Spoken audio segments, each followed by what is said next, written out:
जी हाँ, एक बार फिर आपका अपना अमित हाजिर है आपकी खिदमत में। एक बार फिर गानों का तराना मेरे साथ सिर्फ सीना रेडियो पे।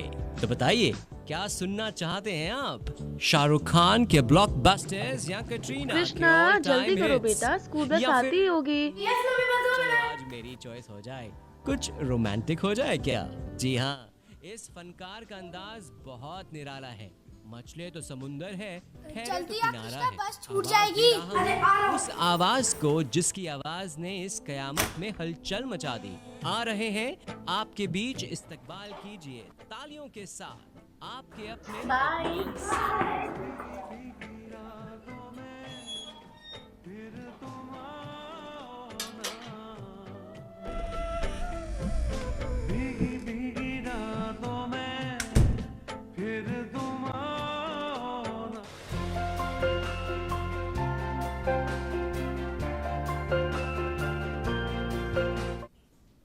हेलो माँ। सब ठीक है माँ। हाँ हाँ, कृष्णा स्कूल चला गया है और वो भी आज जल्दी चले गए। हाँ माँ, तुम्हें तो पता ही है, वही उसे तैयार कर सकते हैं। मुझसे तो घंटों लग जाते हैं। हाँ, थोड़ा तो है ही, पर जल्दी ख़त्म हो जाएगा। अच्छा माँ, मैं तुम्हें थोड़ी देर में कॉल करती हूँ।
हेलो रागिनी। हेलो स्वाति, कैसी हो? मैं ठीक हूँ। मैंने ग्रुप में तुम्हारा पोस्ट पढ़ा, लेकिन रोहन के साथ ऐसा हुआ कैसे? तुम्हें याद है रोहन की गर्लफ्रेंड निकिता? वो किसी एनआरआई लड़के के साथ शादी करके दुबई में ही सेटल हो गई थी और ये सदमा रोहन बर्दाश्त नहीं कर सका और इसलिए उसने मौत को गले लगा लिया। रागिनी, मैं तुम्हें थोड़ी देर बाद कॉल करती हूँ। ठीक है, और अपना ध्यान रखना।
आज तक उसके साथ मारपीट की?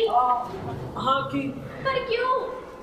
क्योंकि वो तुझे दर्द हो रहा है, क्योंकि वो तुझे चिढ़ा रहे थे और तुझे चश्मे से मोटी बोलने का हक सिर्फ मुझे है। मैंने भी उनके ग्रुप के 2-3 लड़कों को फेंक दिया। पर तुमने मेरे लिए उससे लड़ाई क्यों की? मुझे नहीं पसंद कि कोई तुझे मोटी बोले। उसकी यही सब हरकतें मुझे उसकी तरफ और भी ज़्यादा अट्रैक्ट करती थी। जब भी उसको इंग्लिश और सोशल साइंस के सब्जेक्ट्स में प्रॉब्लम होती तो वो मुझसे मदद लेता। उसे पढ़ाने में मुझे बहुत खुशी मिलती थी। फिर क्लास 10th में रोहन ने साइकिल ले ली और मुझे साइकिल पर बिठाकर स्कूल ले जाने लगा। मुझे तो बहुत अच्छा लगता था, पर ये बात लोगों की आंखों में खटकने लगी, जिसके बाद मैंने रोहन के साथ साइकिल पर जाना ही छोड़ दिया। धीरे धीरे रोहन के लिए मेरा प्यार और मजबूत होते जा रहा था।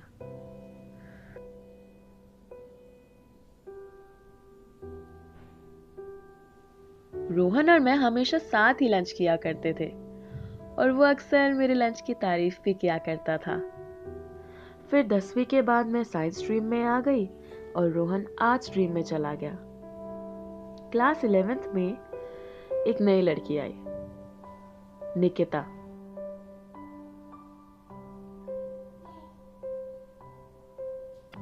अब मैं रोजाना लंच पर रोहन का वेट किया करती थी, पर उसके पास मेरे लिए टाइम ही नहीं होता था।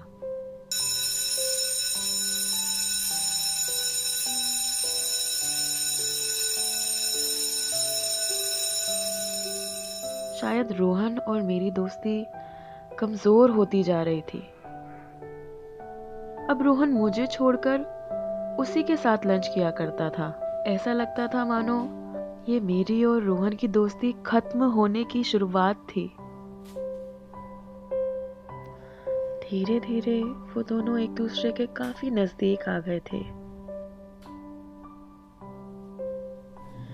मैं जल्दी अपने मन की सारी बात रोहन को बता देना चाहती थी कि वैलेंटाइंस डे आ गया।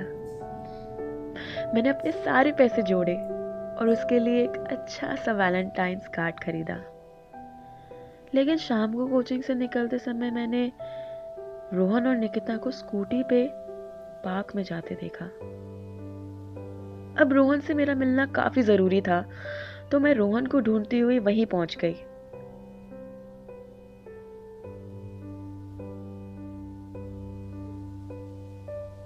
और वहां मैंने देखा रोहन अपने प्यार का इजहार कर रहा था।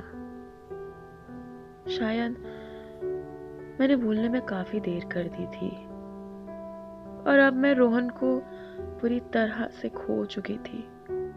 मैं काफी टूट सी गई थी। मैंने गुस्से में आकर वो कार्ड को वहीं फेंक दिया और चुपचाप घर की तरफ आ गई। और अब मैं केवल बोर्ड्स के एग्जाम के लिए तैयारी करने लगी। रोहन ने मुझे कई बार फोन किया, मुझसे कांटेक्ट करने की कोशिश करी, लेकिन अब मैं उससे बात नहीं करना चाहती थी। मैं उससे मिलना नहीं चाहती थी। अब मैं घर पर रहकर अपना सारा टाइम पढ़ाई में देने लगी। शायद वो मेरी डायरी लिखने का आखिरी दिन था और मैंने डायरी की आखिरी लाइन में लिखा, काश मैं तुम्हें रोक पाती।